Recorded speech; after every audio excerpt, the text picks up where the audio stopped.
가든지 아니면 보내든지, 내가 보낸다면 내 자식을 보낸 것처럼 간절한 마음으로 기도해 주시고, 나를 선교사로 작정했던 지난 3년이 하나님의 은혜 가운데 지나갔습니다. 보내는 선교사로 작정한 주안교회 나래 선교사의 기도와 후원으로 전 세계 곳곳에서 많은 선교의 열매들이 맺혔습니다. 모든 것이 하나님의 은혜입니다. 이제 하나님의 선교를 위한 새로운 3년을 작정하고자 합니다. 1월 26일 새로운 3년을 위해 나래 선교사 작정주일로 지킵니다. 주일 1부, 2부, 3부 그리고 청년국 예배 때 나래 선교사로 작정하며 주안 성전과 송도 예배처는 영상 예배로 송출합니다. 나래 선교사 작정 기간은 3년이며 최소 금액은 1,000원부터 작정하실 수 있습니다. 작정하신 나래 선교사는 매달 4번째 주일 나래 선교 헌금으로, 매달 4번째 금요일 나래 열방기도회 중보기도로 참여하실 수 있습니다. 나래 선교사 작정은 주보에 있는 QR코드를 통한 온라인 작정과 삽지되어 있는 작정서를 통한 작정 모두 가능합니다. 하나님의 선교를 위해 주안교회 나래 선교사로 함께 동참해 주시기 바랍니다.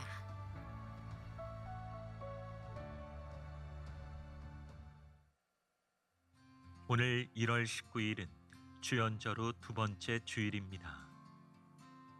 오늘 블레싱 예배는 여전도회 협의회 주관으로 드려지며 강사는 소망교회 담임 목사이신 김경진 목사입니다. 모든 여전도회 회원들께서는 참석해 주시고 성도들께서도 여전도회를 위해서 함께 기도해 주시기 바랍니다.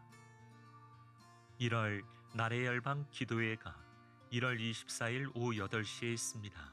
강사는 빈태국 주안 선교사로 내가 왜 선교사가 되었을까라는 제목으로 말씀을 선포하십니다. 나래 열방 기도회 때 주안성전 터치 금성은 따로 현장 예배를 드리지 않고 부평성전 집회를 송출하면서 함께 열방을 위해서 기도합니다. 설 가정예배 순서지는 안내 데스크에 비치되어 있으며 교회 홈페이지를 통해 다운받으실 수 있습니다. 2025년 부평교육국 신년 할애식이 1월 26일 주일 오후 2시 30분 글로리아홀에서 있습니다. 대상자들께서는 꼭 참석해 주시기 바랍니다. 부평교육국 2025년 신입교사교육이 2월 1일부터 3월 9일까지 매주 토요일과 주일에 실시됩니다. 교사를 지원하는 분들의 많은 참여 바랍니다. 성도들의 사업장을 돕기 위해 실업인 선교회에서 성도들의 사업장에서 판매하는 설 명절 선물 세트를 홍보하고자 합니다. 교회 홈페이지에서 설 명절 선물 세트를 확인하시고 많은 이용 바랍니다. 2024년 기부금 영수증 발급이 2025년 1월 7일부터 교회 홈페이지에서 온라인 발급이 가능하며 교회 사무실 발급은 주일에 신청자가 많아 당일 발급이 어려우니 신청 후 일주일 후에 수령하시기 바랍니다. 가급적 온라인 발급을 추천드립니다.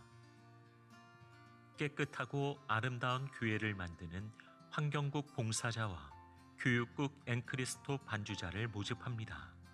지금까지 교회 소식이었습니다. 이외의 자세한 사항은 주보를 참조하시기를 바랍니다. 할렐루야. 은혜의 자리로 나오신 여러분들을 주님의 이름으로 환영하고 또 축복합니다.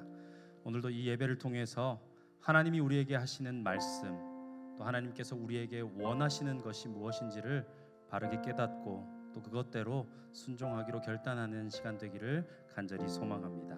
이제 우리 믿음을 다해, 우리의 마음을 다해 함께 하나님을 찬양하겠습니다.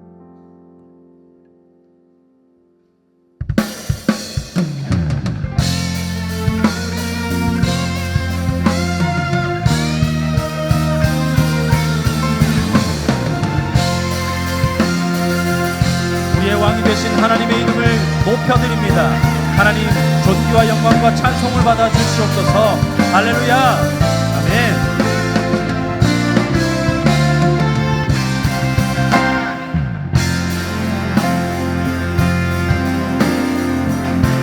왕이신 하나님,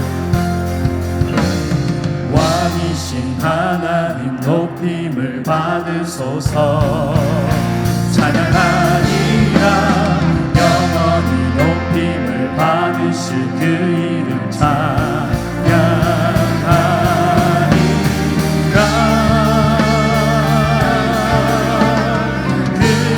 그리스도 진리로 다스리네.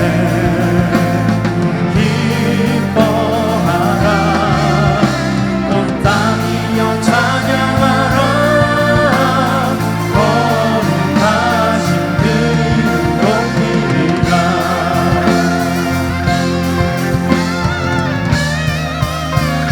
왕이신 하나님, 왕이신 하나님 높임을 받으소서. 찬양하리라 영원히 높임을 받으실 그 이름 찬양하리라.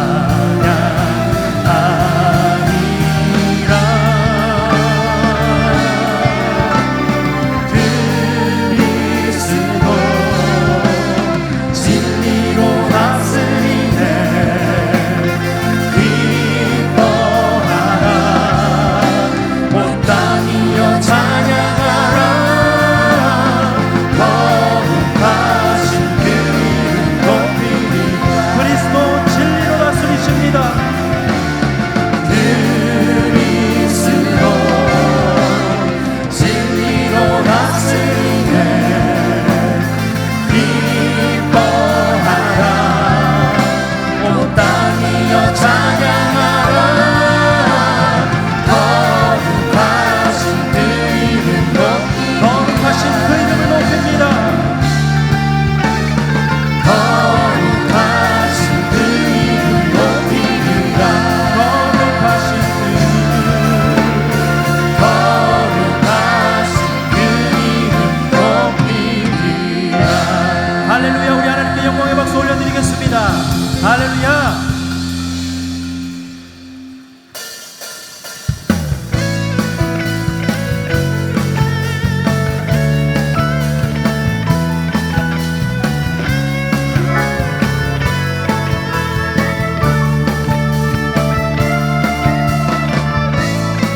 나의 가장 낮은 마음, 나의 가장 낮은 마음 주님께서 기뻐하시고 작은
아멘. 우리 주님 정말로 광대하신 분이십니다. 믿으십니까? 우리 그 믿음의 고백이 온전히 하늘까지 닿았으면 좋겠습니다. 주님, 우리가 이렇게 주님의 광대하심을 찬양합니다. 그렇게 우리의 마음에 믿음의 고백을 담아서 전심을 다해 이 시간 또 한번 찬양하겠습니다. 주 여호와는 광대하시도다. 주 여호와는 광대하시도다.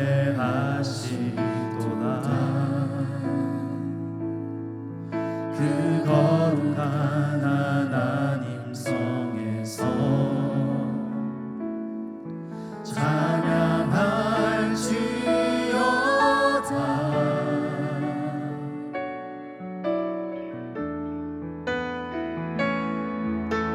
주 승리 우리에게 주셨도다. 모든 원수 물리치셨네. 엎드려 절하세.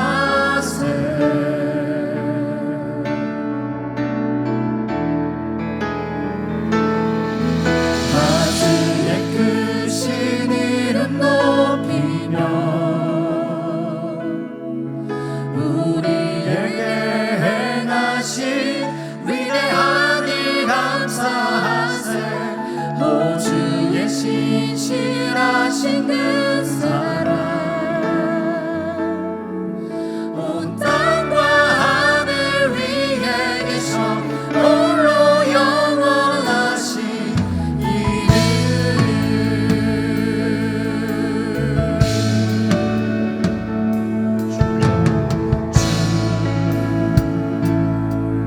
여호와는 광대하시도다.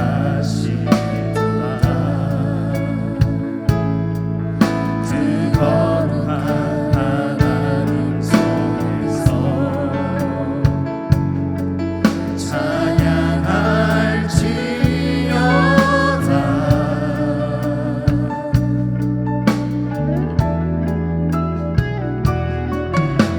주 승리 우리에게 주셨도다. 모든 원수 물리치셨네. 엎드려 절하세.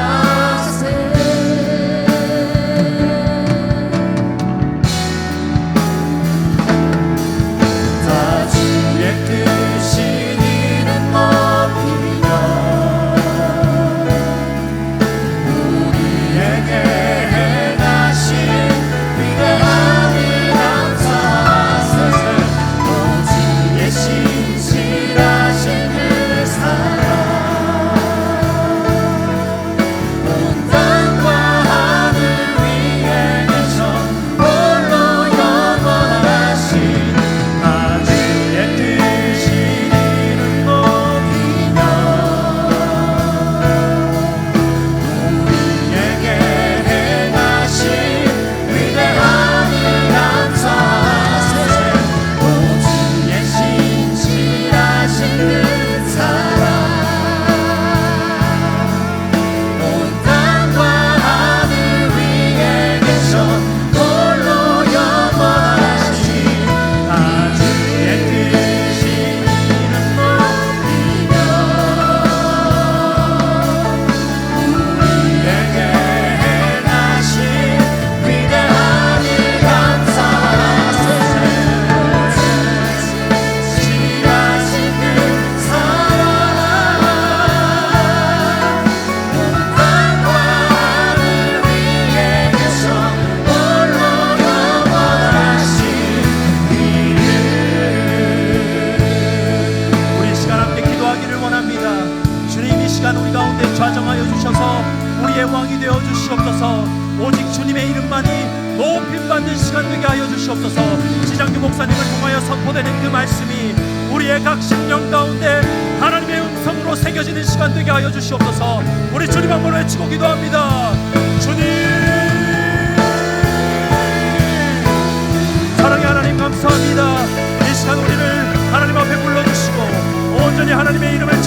전하시니 감사합니다. 이 시간 오직 주님께서 이 자리에 좌정하여 주셔서 우리의 왕이 되어 주시옵소서. 우리 가운데 하나님의 역사하심이 드러나는 시간 되게 하여 주시옵소서. 말씀을 통하여서 하나님의 음성이 들려지게 하시고 그 음성 통하여 우리의 삶이 변화되는 시간 되게 하여 주시옵소서.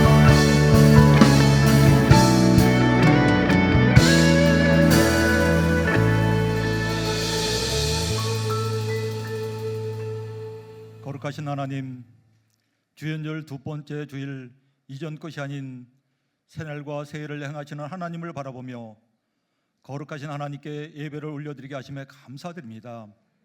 올 한 해 여호와 하나님께서 정하신 날, 하나님께서 모든 만물을 새롭게 창조하시어 신실하신 하나님께 드리는 삶이 즐거워하고 기뻐하는 나날이 되게 하여 주옵소서.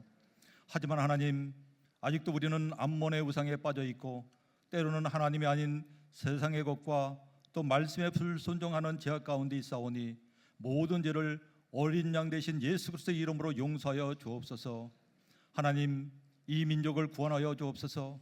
하나님, 140여 년 전에 언더우드와 아펜젤라가 이 땅을 밟았을 때 이 민족은 메마르고 가난한 땅, 고통인지 모르고 멸시와 천대가 아무것도 보이질 않고 아무것도 할 수 없는 땅의 국민들이었지만 하나님께서는 이 민족을 사랑하여 주셔서 제사장의 나라로 땅끝까지 복음을 전하는 나라와 교회가 되게 하여 주심에 감사드립니다.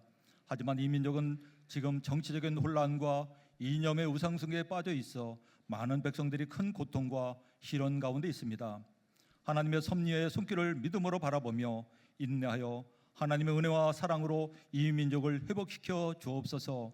하나님, 이 나라 모든 국민들이 갈라짐이 아닌 협력과 선을 이루는 나라가 되어 하나님의 공의와 정의가 바로 세워져 하나님의 사랑을 나누는 나라가 되게 하여 주옵소서. 하나님, 지금 북한 땅은 이 추위 속에 식량 부족과 에너지 위기로 심각한 경제적 사회적 어려움을 겪고 있사오니 하루속히 그 땅에 하나님의 구원의 빛으로 회복시켜 주옵소서. 하나님, 세계 많은 지역은 아직도 전쟁과 기근으로 어려움을 겪고 있고 주님을 만나지 못한 많은 민족과 영혼들이 있습니다. 세상의 그 영혼들을 구원하며 하나님의 과업을 이루기 위해 모든 민족에게 복음이 선포되는 그날까지 말씀에 순종한 선교사님들 가정과 사회 위에 올 한 해도 하나님의 은혜와 평강으로 충만하게 임하옵소서. 하나님, 올 한 해도 우리 주한교회가 성령의 기름 부음으로 치유와 회복이 일어나며 하나님의 말씀으로 성령의 열매가 가득하여 한국과 열방의 교회와 협력하여 복음의 빛을 비추는 교회 되게 하여 주옵소서.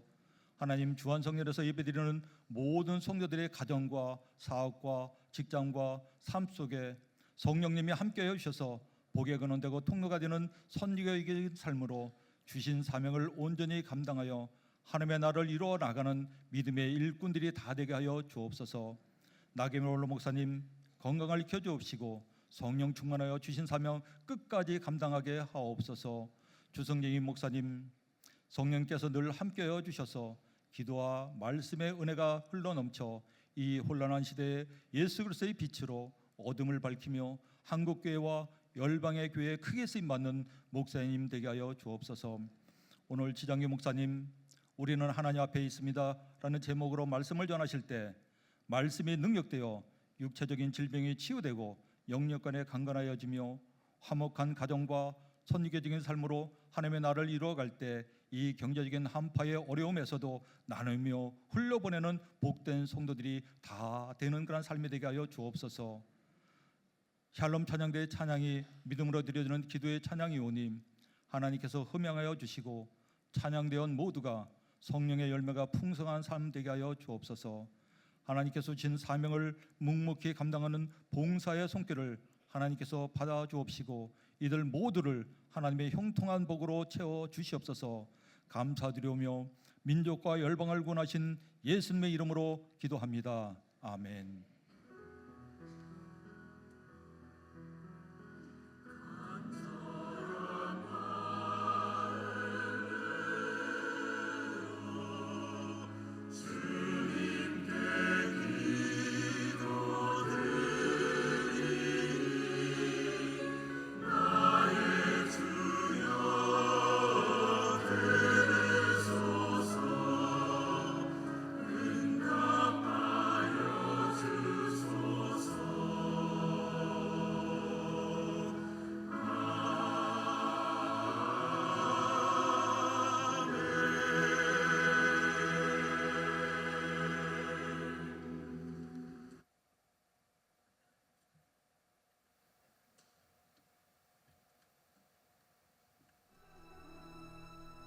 이튿날 가이사라에 들어가니 고넬료가 그의 친척과 가까운 친구들을 모아 기다리더니 마침 베드로가 들어올 때 고넬료가 맞아 발 앞에 엎드려 절하니 베드로가 일으켜 일어서라, 나도 사람이라. 더불어 말하며 들어가 여러 사람이 모인 것을 보고 유대인으로서 이방인과 교제하며 가까이 하는 것이 위법인 줄은 너희도 알거니와 하나님께서 내게 지시하사 아무도 속되다 하거나 깨끗하지 않다 하지 말라 하시기로 부름을 사양하지 아니하고 왔노라. 묻노니 무슨 일로 나를 불렀느냐? 내가 나흘 전 이맘때까지 내 집에서 제9시 기도를 하는데 갑자기 한 사람이 빛난 옷을 입고 내 앞에 서서 말하되, 고넬료야, 하나님이 내 기도를 들으시고 내 구제를 기억하셨으니 사람을 요파에 보내어 베드로라 하는 시몬을 청하라. 그가 바닷가 무두장의 시몬의 집에 유숙하느니라 하시기로 내가 곧 당신에게 사람을 보내었는데 오셨으니 잘하였나이다. 이제 우리는 주께서 당신에게 명하신 모든 것을 듣고자 하여 다 하나님 앞에 있나이다. 베드로가 입을 열어 말하되 내가 참으로 하나님은 사람의 외모를 보지 아니하시고 각 나라 중 하나님을 경외하며 의를 행하는 사람은 다 받으시는 줄 깨달았도다.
소망의 빛이 되신 하나님께 영광의 박수 올려드리겠습니다.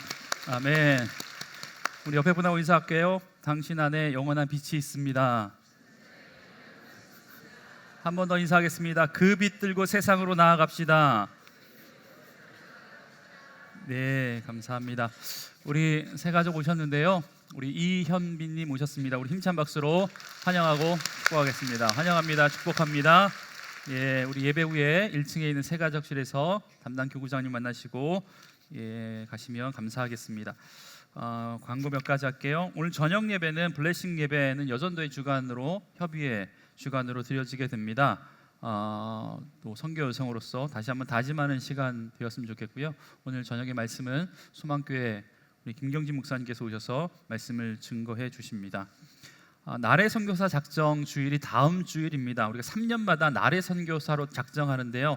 나래는 우리나라 방언으로 날개라는 뜻이에요. 그래서 우리가 가지는 못하지만 보내는 선교사로서 물질과 기도로 후원하겠다라고 작정하는 이제 3년마다 한 번씩 하는 거거든요. 여기 다음 주 주일이니까 오셔서 나래 선교사로서 헌신할 수 있는 귀한 시간 되었으면 좋겠습니다. 공감 소비 운동 우리 함께 설 명절을 보낼 수 있도록 우리 이 실업인 선교회 주최로 우리 성도들 가운데 있는 사업장 대상으로 성면절 선물 세트를 판매하고 있으니까요. 많이 이용해 주시면 감사하겠습니다. 기도하겠습니다. 하나님, 우리 가운데 있는 소망의 빛을 또한 우리가 그 마음 품고 세상에 나아가 빛 대신 예수 그리스도를 증거할 수 있는 귀한 믿음의 삶 살아갈 수 있도록 주님 은혜를 더하여 주옵소서. 그 구원의 빛, 은혜의 빛을 우리에게 비춰주시니 하나님 감사합니다. 빛 가운데로 우리를 부르셨사오니 하나님 우리를 말씀을 통해서 들려주시고자 하시는 하나님의 음성을 듣게 하여 주시고 그 말씀 앞에 선 우리 모두가 말씀을 통하여서 거룩한 변화의 물결이 일어날 수 있도록 우리와 함께 하여 주시옵소서. 감사드리며 예수님의 이름으로 기도합니다. 아멘.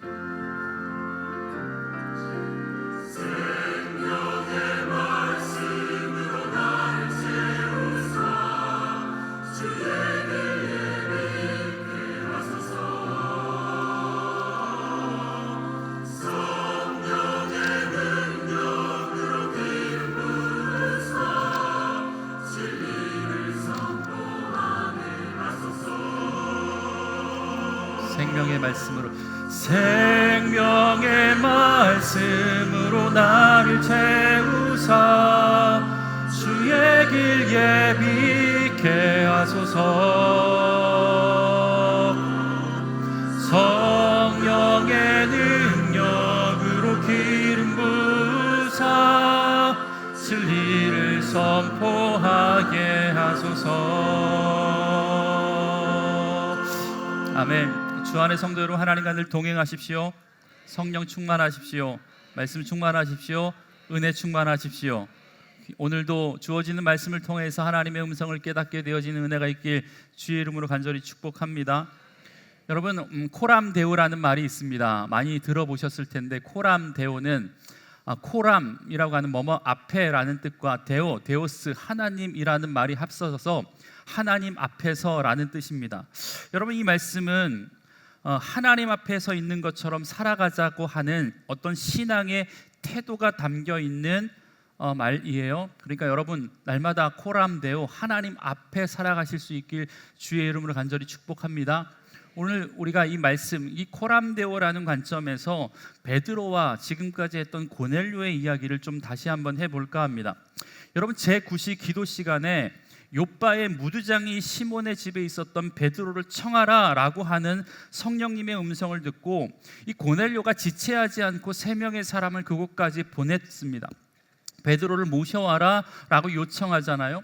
베드로와 일면식이 있었던 것도 아니고 베드로와 약속했던 것도 아니고 솔직히 있을지 없을지도 모르고 1박 2일 12시간을 꼬박 걸어가면서 이 3사람은 어떤 생각이 들었을까? 베드로가 있기나 할까? 있다고 우리를 만나 줄까? 만났다고 치자. 그럼 이 50km나 되는 거리를 다시 돌아가야 되는데 우리를 따라오기나 할까? 뭐 이런 생각이, 복잡한 생각이 들지 않았겠습니까? 여러분, 사실 고넬료의 기도가 응답받는 것은 여러 가지 정황상 참 어려운 일이었다라는 거예요. 그런데 이 기도가 응답되어서 베드로가 고넬료가 있는 곳까지 가고자 반응할 수 있었던 이유는 마침내 요빠의 무두장이 시몬의 집에 세 사람이 도착했을 때 점심 먹으러 가야 하는 그 시간에 베드로가 갑자기 옥상에 올라가서 기도해야겠다라는 마음이 생겼고, 그때 했던 베드로의 기도 가운데 주님이 응답하셨기 때문에 고넬료와 베드로가 만날 수 있게 되었다라고 말씀을 드렸습니다. 여러분, 이 기도에, 베드로의 기도에 소위 말하면 보자기 환상을 하나님께서 보여주시는데, 우리가 아는 것처럼 보자기 가운데 가득한 부정한 음식이 있었다라는 거예요. 주님이 먹으라고 하는 음성을 들려주시는데 베드로가 못 먹겠다라고 이야기하는 것 아닙니까? 그러니까 하나님께서 주의 음성을 통해서 뭐라고 말씀하시냐면, 내가 깨끗하다라고 한 것을 내가 속되다 하지 말라, 주님께서 말씀하셨어요. 그리고 이 환상 이후에 하나님께서 또 어떻게 말씀하셨냐면, 마침 왔던 그 세 사람을 향하여서 베드로에게 이런 음성을 들려주시는 거죠. 일어나 내려가 의심하지 말고 함께 가라, 내가 그들을 보내었느니라. 여러분, 이런 성령님의 음성을 들었다라는 거예요. 그러니까 하나님의 기가 막힌 섭리와 하나님의 한치의 오차도 없으신 이 계획하심이 기도와 기도를 통해서 만나게 하셨다라는 거예요. 어제 오후 3시에 했던 기도가 오늘 오후 12시에 했던 21시간의 시간 차이를 두고 했던 이 기도가 같은 성령님의 음성을 통해서 같은 하나님이 응답하셨기 때문에 기가 막히게 그 시간 가운데 그 기도가 응답되어 줄 수 있었다. 그래서 그 환상을 통하여서 베드로와 고넬료가 만날 수 있는 시발이 되었다라고 말씀드렸습니다. 여러분, 그리고 고넬료가 보낸 세 사람과 무두장이와 베드로, 최소한 이 5명이 그렇게 무두장이 집에서 하룻밤을 보냈다 그랬잖아요. 이튿날까지 있었다라고, 유숙했다라고 말씀드렸잖아요. 여러분, 성경에는 그들이 보낸 하루의 시간이 어떤 시간으로 보내는지 정확하게 나와 있지 않지만, 여러분, 분명한 것은 전혀 섞일 수 없었던 그들, 섞이지 않을 것 같았던 그들, 섞이면 안 되는 그들이 먹고 마시고 자고 나누고 했던 이 시간들이 우리가 회복해야 할 교회의 아름다운 모습이 아닐까라는 말씀을 지난주에 드렸습니다. 혹시 기억나십니까? 예, 기억나시죠? 예. 그리고 이어지는 본문이 오늘 본문이에요. 오늘 본문의 시작도 이튿날로 시작됩니다. 여러분, 10장에 이튿날이라는 단어가 곳곳에 많이 등장해요. 오늘도 이튿날로 시작이 됩니다. 이튿날 가이사라에 들어가니 고넬료가 그의 친척과 가까운 친구들을 모아 기다리더니, 베드로가 또 하루를 걸려서 이튿날 고넬료 집에 도착하니까 고넬료가 베드로를 맞으려고 나와 있었다라는 거예요. 그런데 재미있는 것은 베드로가 혼자 기다렸던 것이 아니라 친척들과 가까운 친구들을 모아놓고 베드로를 기다렸다라는 겁니다. 여러분, 이 대목에서 이런 생각이 들어요. 야, 베드로가 언제 올지도 모르고, 아니 안 올지도 모르는 상황 가운데 도대체 이 사람들은 언제부터 베드로를 기다리고 있었을까라는 생각이 듭니다. 여러분, 고넬료가 처음 환상을 보고 지금 만나는 상황까지의 이 기간이 얼마냐면 4일이 걸린 거예요. 여러분, 1박 2일에 거쳐서 요빠로 갔잖아요. 베드로를 만났잖아요. 그런데 바로 출발하지 않고 하루를 머물고 출발했습니다. 하루를 머물고 출발해서 또 1박 2일이 걸려가지고 지금 가이사라에 도착한 겁니다.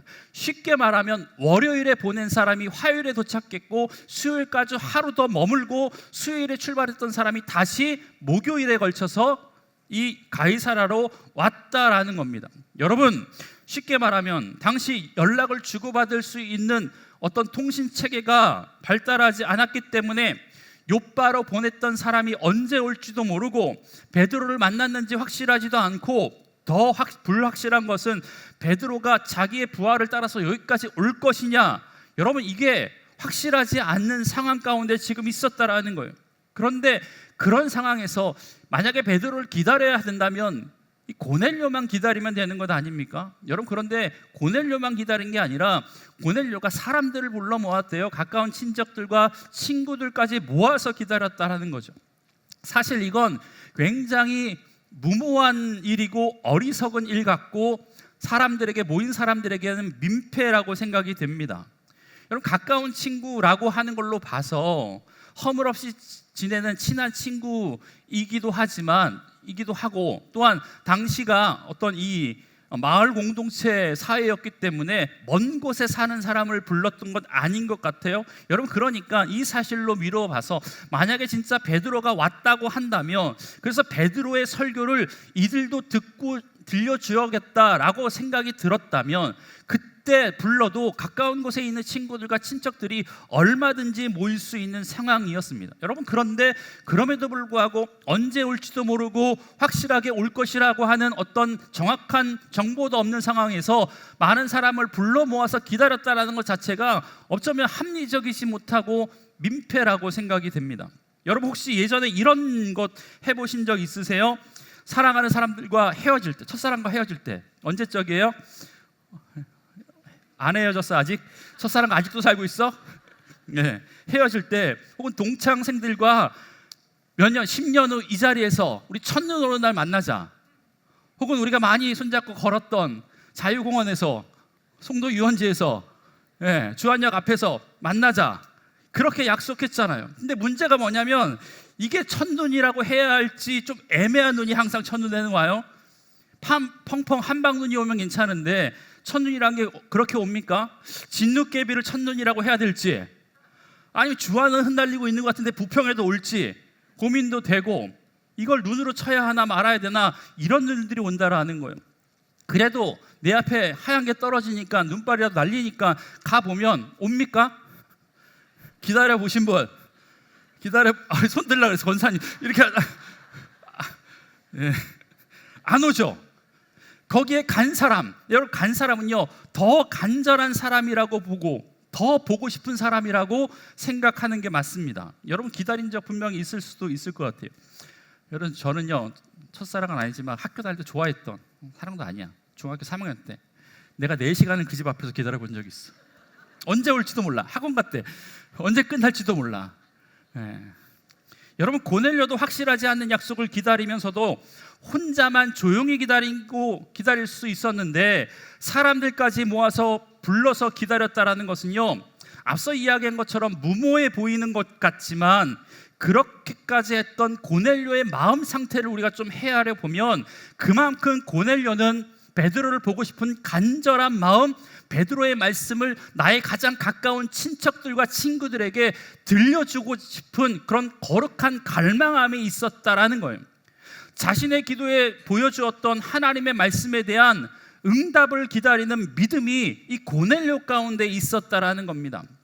나에게 말씀하셨다면 하나님이 이루실 것이다 라고 하는 간절한 믿음, 하나님의 약속에 대한 믿음이 이 고넬료 가운데 있었다라는 것, 그래서 기다릴 수 있었다라는 것 아니겠습니까? 여러분, 그렇다면 언제부터 기다렸을까요? 여러분, 기다리는 사람의 입장에서는요, 산술적으로 계산해서 베드로를 만나서 돌아올 때 가장 빠르게 도착할 수 있겠다 싶은 그 시간부터 기다릴 거예요. 여러분, 여러분의 자녀가 집에서 명절이 된다고 1시간 거리에 있는 서울에서 온다고 한다면 여러분 언제부터 기다립니까? 최소한 10분 전부터 기다려요. 명절에 길 막힐 거는 생각을 안 해요. 항상 그 시간에, 가장 빠른 시간에 도착할 만한 그 시간부터 내 마음은 분주해지고 그때부터 기다리고 있었다라는 겁니다. 여러분, 1박 2일이 걸려서 갔고 거기서 베드로를 만났다고 한다면 가장 빠르게 오면 바로 출발하면 1박 2일 거쳐 또 오면 돼.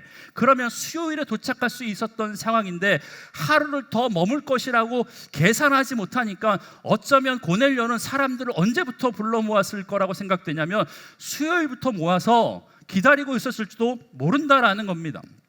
여러분, 이것이 기도하는 자에게 필요한 믿음이라고 생각이 됩니다. 여러분, 바라건대 여러분이 기도 중에 하나님이 말씀하셨다면 그 말씀이 꼭 이루어질 것이라는 믿음, 그 믿음으로 기대하며 기다릴 줄 아는 주 안의 성도들 되길 주의 이름으로 간절히 축복합니다. 여러분, 기도했고 주님 말씀하셨는데도 확신이 없으니까 여러분, 우리는 안 이루어지면 어떡하냐라는 심정을 가지고 있으니까 고넬료처럼 확신을 가지고 사람들을 불러 모아놓고 하나님이 하시는 일을 보자, 같이 보자 하지 못하는 게 저와 여러분의 모습이 아닐까 생각이 들었습니다. 여러분, 하나님이 하시는 일을 우리가 기대함으로 살아갔으면 좋겠습니다. 기도의 응답을 함께 보려고 시도하지 못하는 사람이 아니라 하나님이 말씀하셨다면, 약속하셨다면 그 약속의 말씀이 분명 이루어질 것을 믿고 기도하고 기대하며 기다릴 줄 아는 하나님의 사람 되길 바랍니다. 그러면 그렇게 기다린 자에게 뭐가 일어나요? 기적이 일어나요. 기적이. 따라합시다. 기대하고 기도하며 기다리면 기적이 일어난다.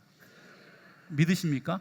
아멘. 아멘. 이 놀라운 믿음의 역사가 2025년 여러분의 삶 가운데 있길 주의 이름으로 간절히 축복합니다. 여러분, 고넬료가 언제 올지도 모르는 베드로를 사람들까지 데려와서 모아놓고 기다렸다라는 것에서 베드로를 만나고 싶은 간절함과 말씀에 대한 사모함과 기대함과 그리고 간절함이 느껴지더라고요. 그런데 베드로가 4일 만에 왔잖아요. 3일 정도에 올 수 있을 거라고 생각했는데 4일 만에 왔잖아요. 얼마나 간절하고 얼마나 반가웠는지 고넬료가 베드로에게 보여준 행동을 보면 이 고넬료의 기쁜 마음을 알 수 있어요. 우리 25절의 말씀을 다 같이 한번 읽어보겠습니다. 시작.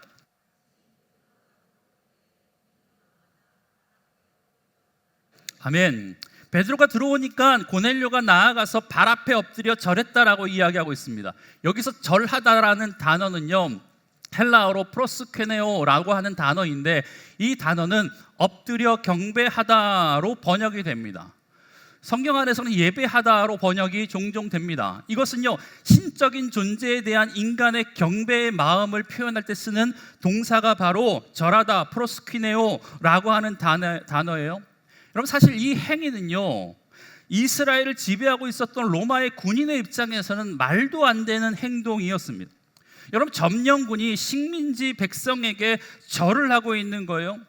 당시 로마의 제국은요, 제국의 국민들은요, 황제를 신으로 숭배했거든요. 여러분, 그러니까 로마의 군인의 입장에서 무릎 꿇고 절할 수 있는 대상은 누구예요?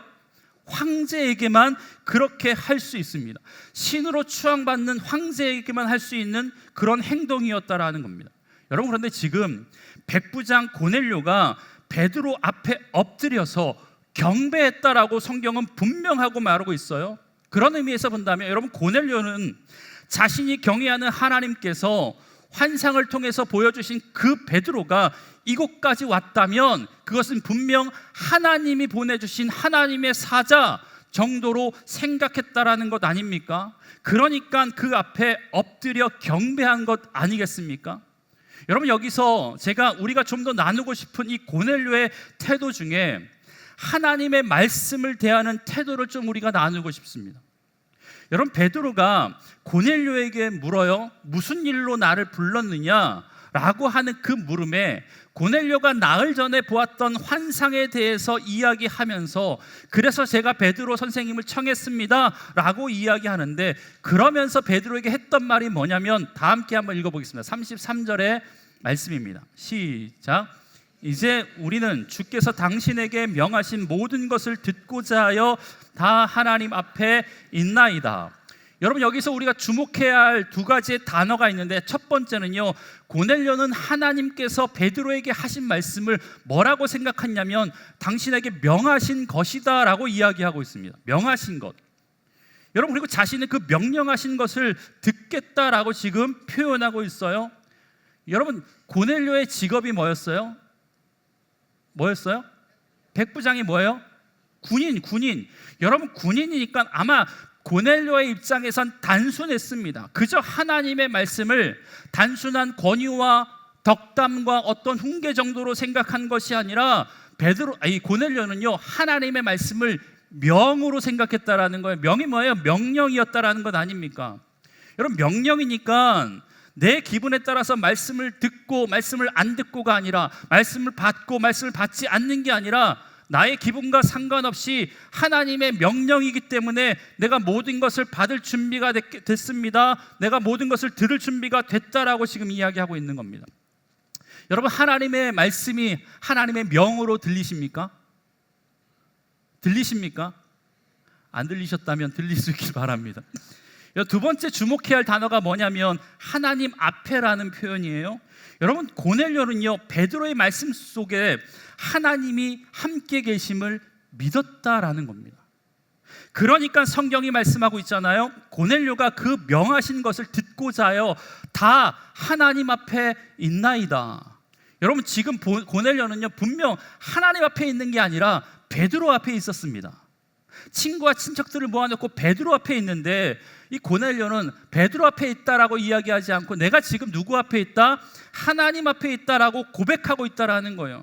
여러분, 그런데도 고넬료는 베드로가 말씀하시는 것이 하나님의 명령이라고 생각하니까 마치 지금 내가 하나님 앞에 서 있습니다 라고 고백하고 있다라는 겁니다.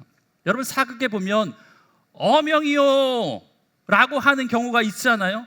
여러분, 그 어명이 떨어지면 그 앞에 어떻게 합니까? 왕이 그 자리에 없는데도 불구하고 그 명을 받아야 할 사람들은요 그 앞에 엎드립니다. 고개를 조아립니다. 왜냐하면 그 어명을 들고 온 사람이 그것을 읽는 순간, 어명을 읽는 순간 그 임금님이 자기 앞에 있다라고 지금 생각하는 것 아닙니까? 여러분, 마찬가지죠. 베드로가 하나님이 보내주신 사도이고 그가 말씀하실 것을 하나님이 명령이라고 이야기한다면 고넬료는 지금 베드로 앞에 있는 것이 아니라 하나님 앞에 있다라고 생각합니다. 여러분, 저는 고넬료가 지금 하나님 말씀 앞에 보인 태도가 우리가 말씀 앞에 서야 할, 말씀 앞에 가지고 있어야 할 태도의 모습이라고 믿습니다. 여러분, 하나님 말씀 앞에 설 때마다 하나님 앞에 섰다라고 하는 믿음의 고백이 있길 주의 이름으로 간절히 축복합니다. 여러분들은 하나님의 말씀을 어떤 자세로 받으십니까?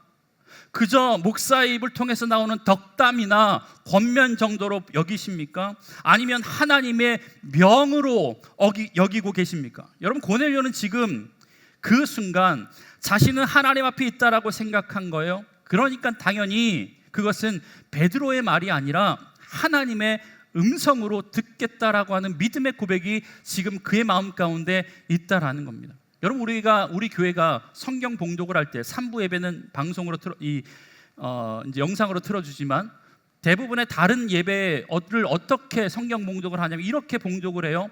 오늘 우리에게 주신 하나님의 말씀은 사도행전 10장 24절에서 35절까지의 말씀입니다. 이 말씀을 봉독할 때 살아계신 하나님의 음성을 들을 수 있길 바랍니다. 하나님의 말씀입니다.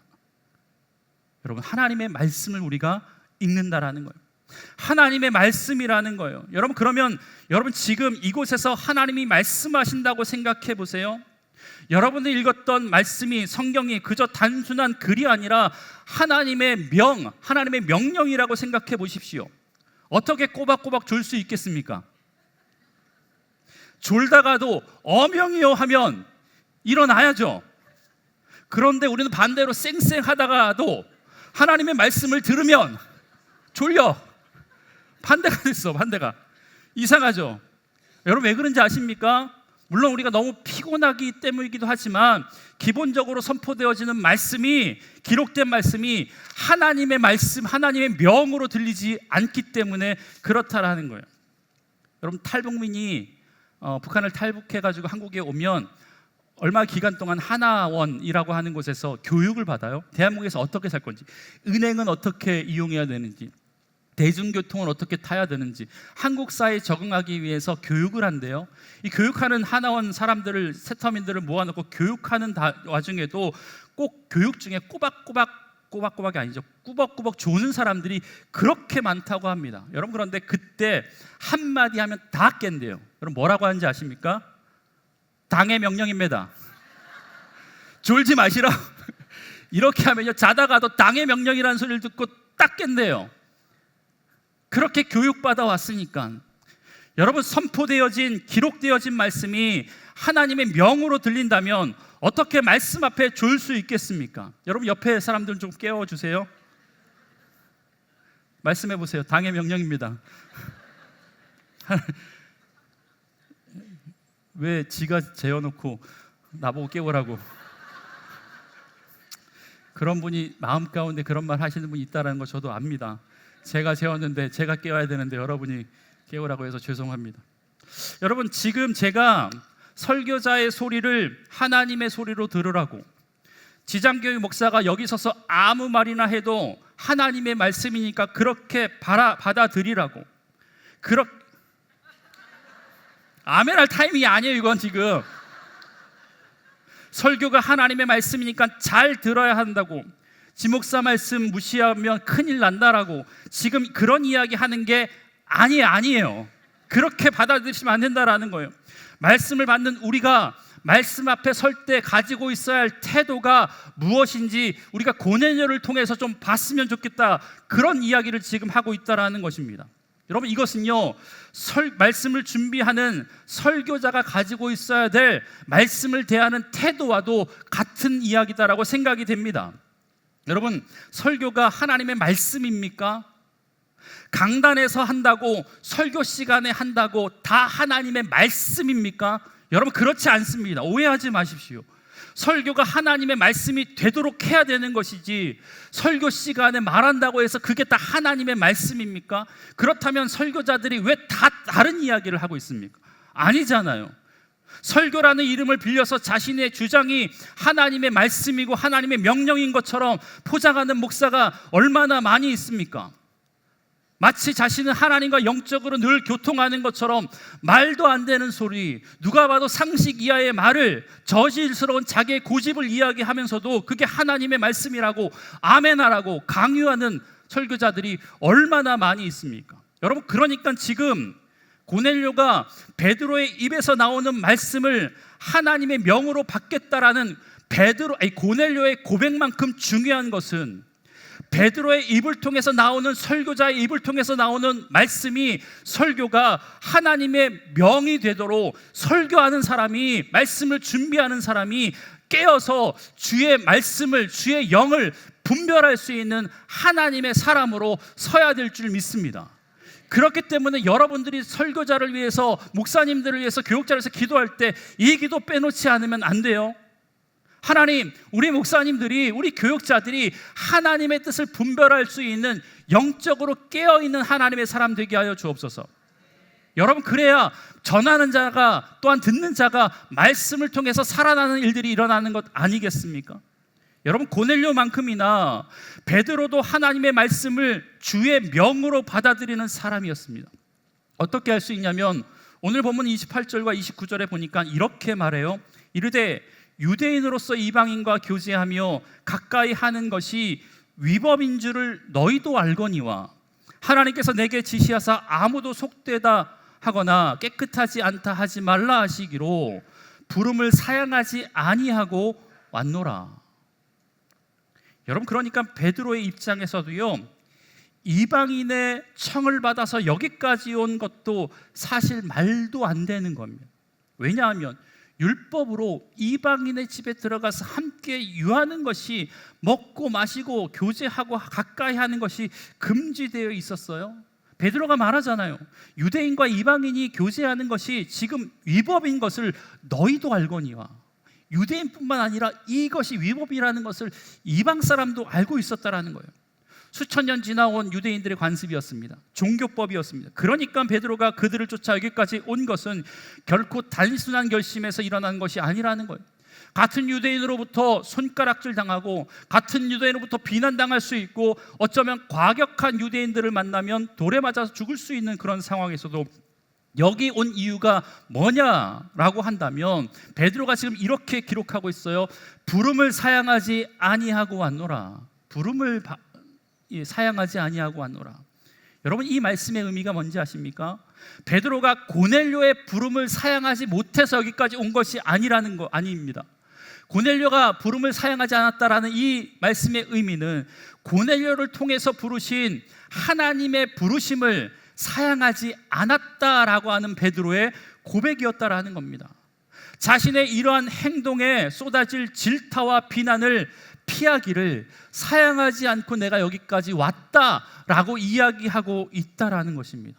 여러분, 그러니까 환상 중에 들리는 의심하지 말고 함께 가라라는 주의 음성이 베드로 역시 주님의 명령으로, 주님의 명으로 들렸기 때문에 조금도 주저함 없이 사양하지 않고 이곳에 왔다라고 지금 이야기하고 있다라는 것입니다. 여러분, 베드로에게도 분명 지금 이 자리가 불편한 자리이고 꺼려지는 자리이고 피하고 싶은 자리임이 확실하지만 왜 여기까지 1박 2일에 걸쳐서 왔냐면 이유는 단 하나, 뭐예요? 하나님이 말씀하셨으니까, 하나님이 명하셨으니까, 그거 하나뿐이 없습니다. 여러분, 고넬료도 베드로도 들려오는 주의 음성을 하나님의 명으로 받아들인 거예요. 여러분, 이것이 말씀을 듣는 자나 말씀을 전하는 자나 모두가 가지고 있어야 할 말씀을 대하는 태도인 줄 믿습니다. 사랑하는 주 안의 성도 여러분, 주의 말씀을 받는 자리에 있다면 저와 여러분은 하나님 앞에 서 있는 분임을 잊지 마시길 바랍니다. 그 마음 가지고 주께서 주시는 말씀을 받으십시오. 그리고 그것이 주님의 명임을 믿는다면 어떠한 경우에라도 여러분의 삶을 들여 주의 뜻을 이뤄갈 수 있는 하나님의 백성들 되길 주의 이름으로 간절히 축복합니다. 여러분, 그런데 마지막으로 우리가 좀 더 보고 싶은 것은 이 상황에서의 베드로의 태도입니다. 베드로의 태도. 여러분, 베드로가 고넬료 앞에 왔잖아요.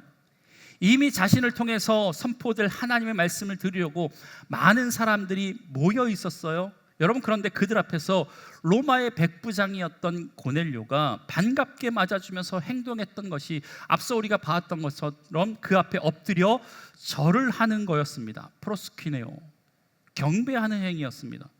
고넬료의 입장에선 베드로를 하나님이 보내주신 사자 정도로 생각했음을 의미합니다. 여러분, 사도행전 지금까지의 기록을 통해서 베드로의 행적을 본다면 베드로의 설교로 수천 명이 변화되었음은 물론이요, 누가 봐도 신과 같은 모습을 했던 베드로의 모습이 곳곳에 등장해요.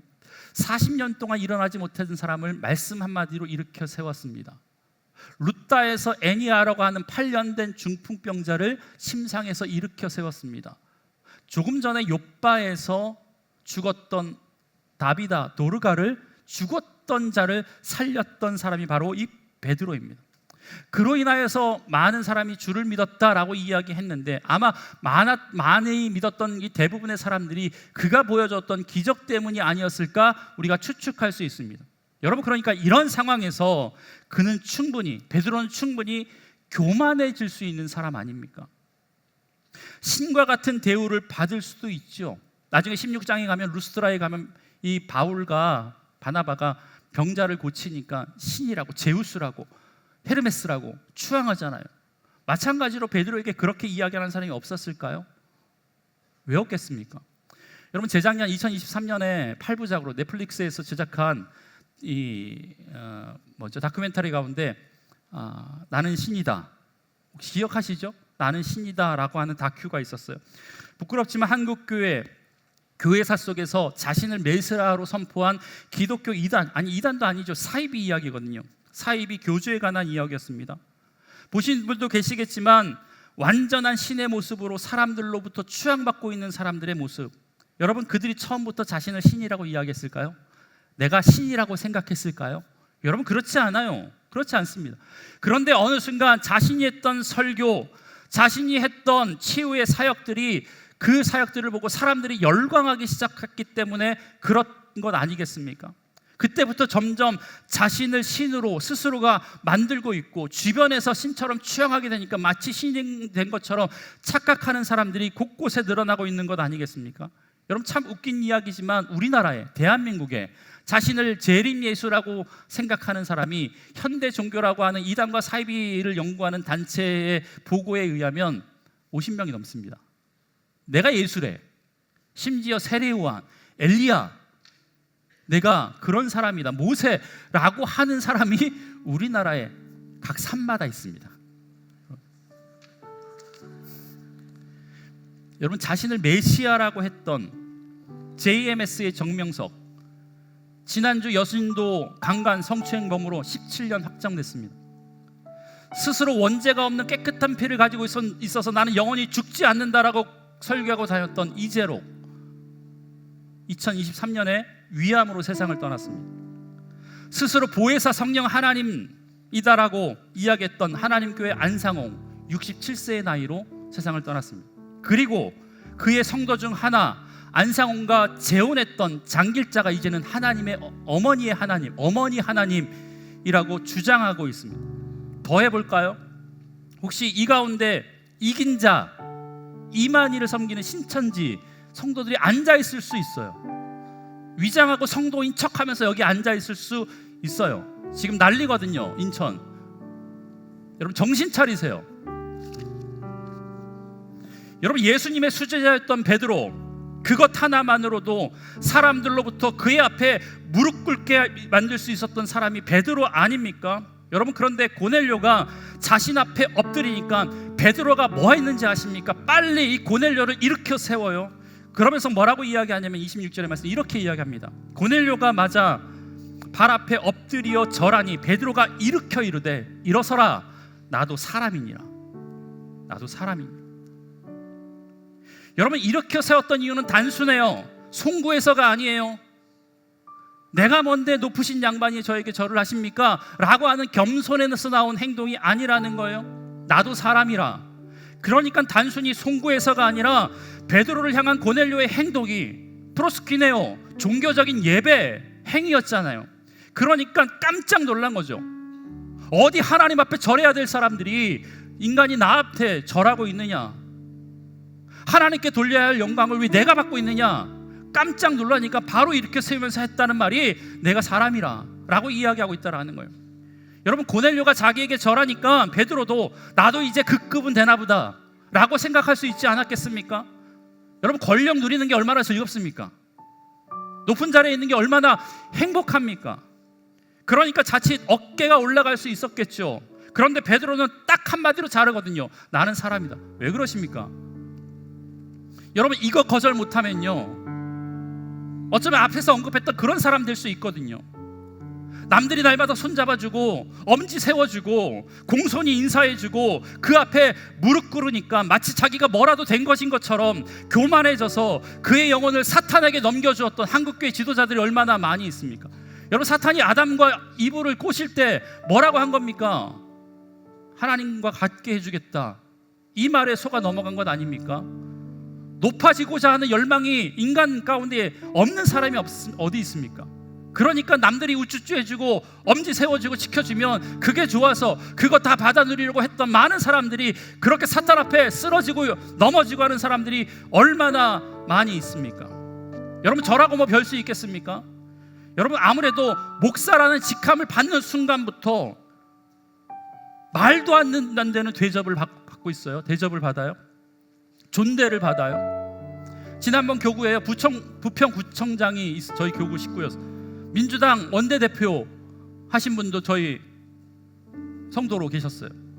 지난주 수요일에 주한교회 속해 있는 미추홀구 제가 구청에 가가지고 구청장님을 만나 뵙고 왔어요. 잘 부탁한대요. 제가 뭐라고?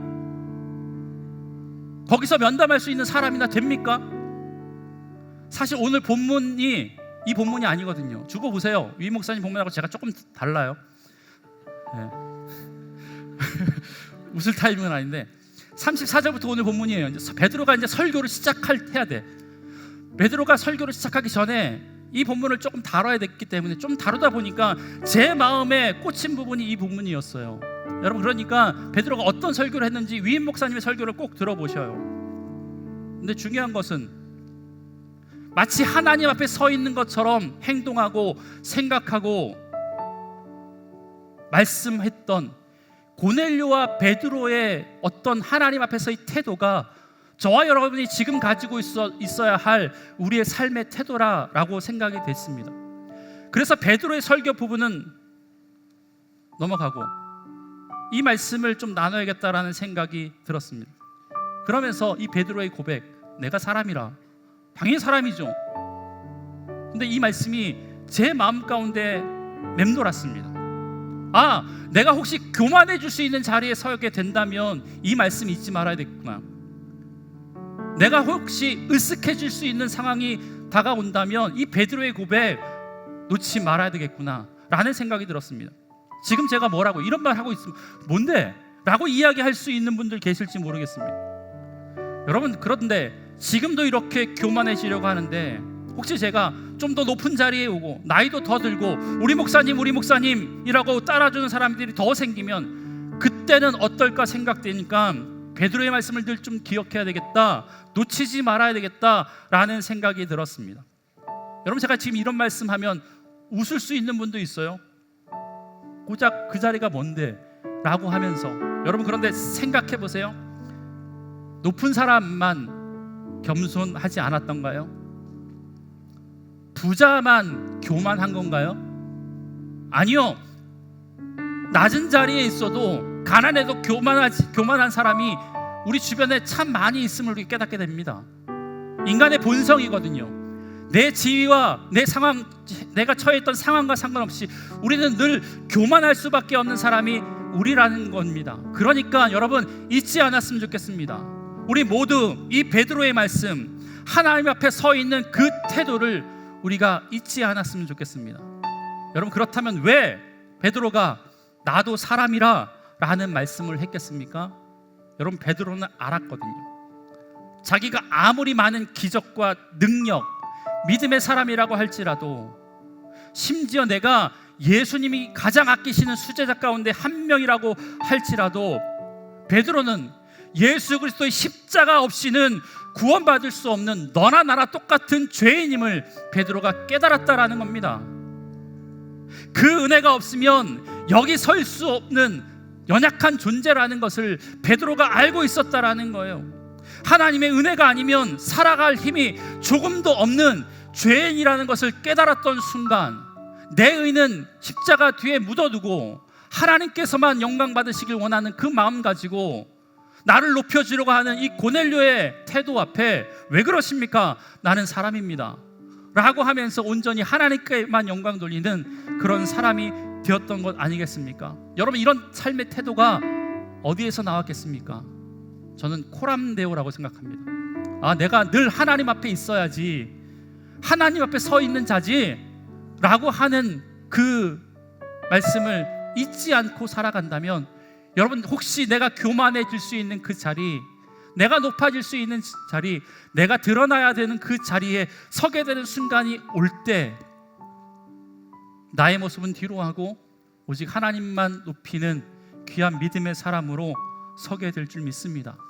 고넬료가 보여주었던 하나님 말씀의 앞에 선 태도, 베드로가 보여주었던 하나님의 말씀을 대하는 태도와 자기 자신의 정체성, 이건 다른 게 아니라 내가 하나님 앞에 서 있습니다 라고 하는 정체성 때문에 오지 않았을까라는 생각이 들었습니다. 여러분, 늘 하나님 앞에 살아가십시다. 주안교회에 앉아있을 때만 하나님 앞에 있는 게 아니라 직장에 가서, 가정에 있어도 내 앞에 하나님이 계심을 잊지 않고 살아간다면 마땅히 우리도 고넬료처럼, 베드로처럼 그런 믿음의 인생 살게 될 줄 믿습니다. 우리 찬양하면서 주님 앞에 나아가겠습니다.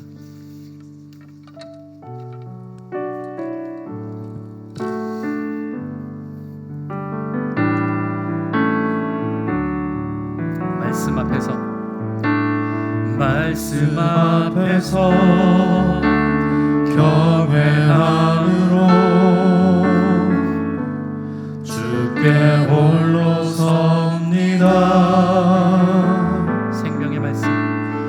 생명의 말씀 읽고 순종해 주를 예배합니다. 다시 한번 고백하겠습니다. 말씀 앞에서 경외함으로 주께 홀로 섭니다.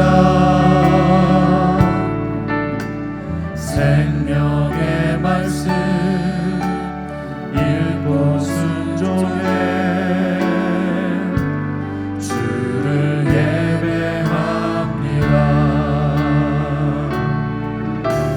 기록된 말씀 힘이 있어서 진리로 우리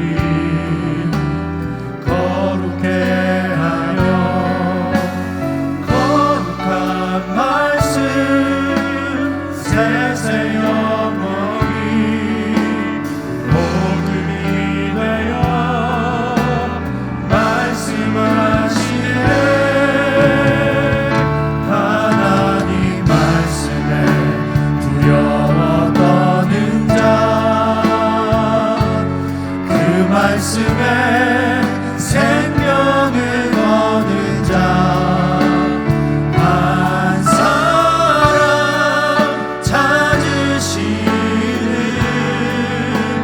주님의 약속을 믿어 하나님 말씀에 인생을 거는 자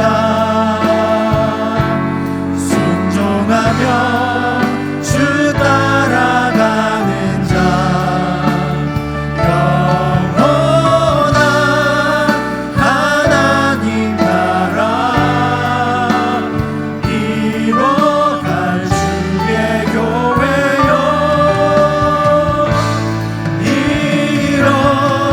일어나라 하나님 말씀에 두려워 떠는 자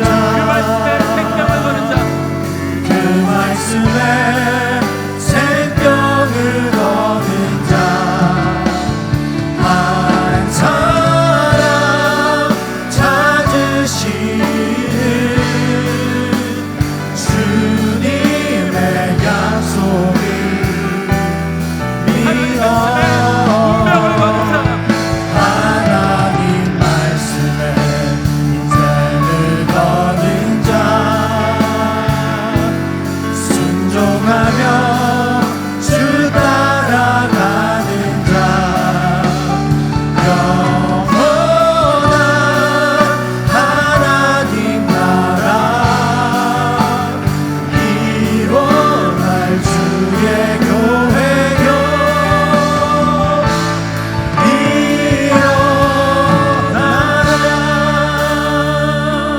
일어나라. 10장에 나타난 고넬료가 그 이후에 등장하지 않지만 우리가 확신할 수 있는 건 아마 하나님 앞에서 운명을 걸고 하나님 앞에서 인생을 걸었던 이 베드로를 고넬료를 통하여서 로마 땅이 이탈리아 땅이 하나님의 나라로 변화되는데 놀랍게 쓰임받게 된 줄 믿습니다. 여러분, 우리가 하나님 앞에 바로 서게 되면 코람데오의 신앙을 가지고 하나님 말씀에 인생을 걸고 하나님 말씀에 운명을 거는 자 되면 우리를 통해서 주의 교회가 일어나며 우리를 통해서 이 나라 민족이 다시 한번 거룩한 믿음의 나라로 세움받게 될 줄 믿습니다. 이 시간 기도합시다. 하나님이 이 나라를 고쳐주시옵소서. 우리를 사용하여 주옵소서. 우리 주님의 이름 한번 부르시고 동성으로 기도하겠습니다. 주님, 하나님, 우리를 통해서 역사하여 주옵소서. 주의 말씀에 순종하며 그 말씀에 생명을 걸며 그 말씀에 인생을 걸며 그 말씀에 믿음으로 반응하는 하나님의 백성들을 통하여서 주님, 온전히 이 나라 민족이 다시 한번 거룩함을 기억하며 회복할 수 있는 귀한 믿음의 역사 일어날 수 있도록 주님 은혜를 더하여 주시옵소서. 주님, 한국교회가 주한교회가 이 한국 땅에 다시 한번 거룩한 복음으로 회복되어지는 귀한 믿음의 역사 일어날 수 있도록 주님 은혜를 더하여 주시옵소서. 하나님, 주님 말씀 앞에 믿음으로 반응하며 서를 수 있는 하나님의 백성들이 여기 앉아 있습니다. 주님, 우리 모두를 사용하여 주옵소서. 하나님 말씀에 인생을 걸게 하시고 하나님의 말씀에 생명을 거는 자 되게 하여 주시고 하나님 말씀에 즉각적으로 반응하는 이들을 통하여서 한국교회가 다시 일어나는데 우리 주한교회가 다시 일어나는데 분열된 한국 땅이 다시 한번 복음으로 하나 되는데 거룩하게 쓰임받을 수 있도록 주님 역사하여 주시옵소서. 감사드리며 예수님의 이름으로 기도합니다. 아멘. 함께 봉헌하시겠습니다.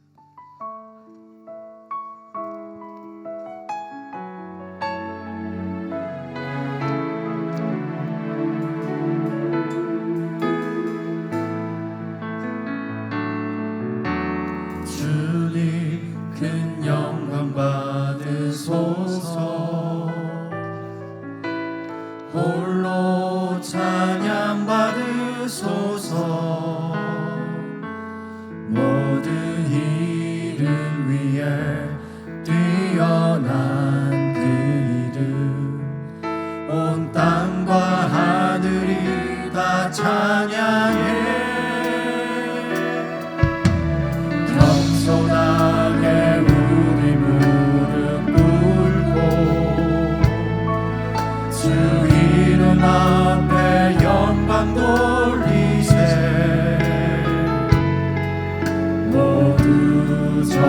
자세 독생자 예수 주님께 찬양 드리리 모든 영광과 존귀와 능력 받으소서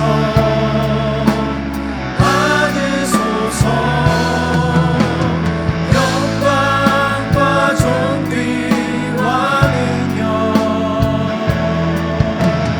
받으소서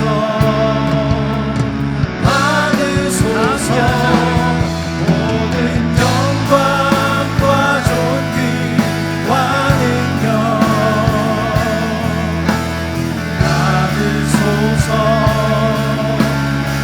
받으소서 영광과 존귀와 능력 받으소서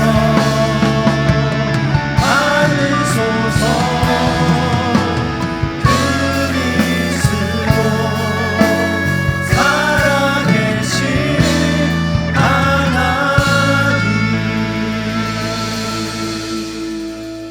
하나님, 주를 많이 사랑하는데 표현할 길이 없어 적은 예물로 하나님께 드리지만 하나님 예물 기뻐 받아 주시옵소서.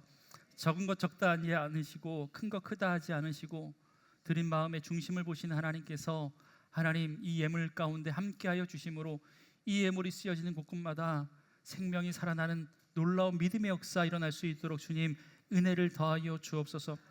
주의 말씀에 순종하며 주의 말씀에 인생을 걸고 생명을 걸기로 다짐하며 주님 나아가오니 혹여나 이 믿음 흔들릴지라도 하나님 늘 하나님 앞에 서 있음을 기억할 수 있는 하나님의 사람들 될 수 있도록 주님 은혜를 더하여 주옵소서. 하나님 이 시간 지금도 여전히 침상에 누워서 하나님의 만지심을 기다리는 하나님의 사람들이 있습니다. 주님 그들에게도 찾아가 주시옵소서. 구효정 성도님 갑상선 암입니다. 박유임 권사님 인공관절 수술 앞두고 있습니다. 김정혜 성도님 공황장애와 무기력증에 있습니다. 구유진 성도님 유방암입니다. 오상봉 성도님 폐암입니다. 조동희 성도님 육종암입니다. 성령 하나님 이들에게 찾아가 주시옵소서. 은혜를 베풀어 주옵소서. 만져 주시옵소서. 예수 그리스도의 놀라운 은혜로 말미암아 걷기도 하고 뛰기도 하는 놀라운 은혜가 있게 하여 주시옵소서. 내가 이 시간 나사렛 예수 그리스도의 이름으로 악한 질병의 권세에게 명하노니 다 떠나갈지어다. 다 떠나갈지어다. 암덩어리는 살아갈지어다. 믿음의 역사가 나타날지어다. 은혜가 나타날지어다. 죽었던 세포를 살려주시옵소서. 명역체계를 하나님 세워주시옵소서. 필요한 것들로 공급하여 주옵소서. 주의 영광을 드러낼 수 있는 귀한 믿음의 인생 될 수 있도록 주님 함께하여 주옵소서. 여기에 서 있지만 여전히 육신의 연약함 때문에 하나님께 나아가 기도하고 있는 믿음의 성도들이 있사오니 주님 그곳에 손을 얹고 기도할 때마다 그 얹은 손 우리 주님의 손 될 수 있도록 주님 역사하여 주시옵소서. 하나님 예배 가운데 귀한 이현빈님을 보내주셔서 감사합니다. 하나님 이의 삶을 축복하여 주시고 그의 삶을 하나님께서 기억하여 주심으로 말미암아 예수 안에 생명이 있음을 하나님 느끼고 돌아갈 수 있는 귀한 하나님의 백성 되게 하여 주옵소서. 그 이름 석자를 생명책에 기록해 주실 뿐만 아니라 주안교회를 만난 이 이후의 삶 형통한 인생 될 수 있도록 주님 역사하여 주시옵소서. 이제 세상에 나아갑니다. 세상 풍파 가운데서도 내가 하나님 앞에 서 있는 하나님의 존귀한 자녀임을 기억할 수 있는 귀한 믿음의 성도들 될 수 있도록 주님 은혜를 더하여 주시옵소서. 모든 말씀 예수님의 이름으로 기도드리오며 여호와는 내게 복을 주시고 너를 지키시기를 원하며 여호와는 그 얼굴을 내게 비추사 은혜 베푸시기를 원하며 여호와는 그 얼굴을 우리 모두에게로 향하여 드사 평강 주시기를 원하노라. 아멘.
자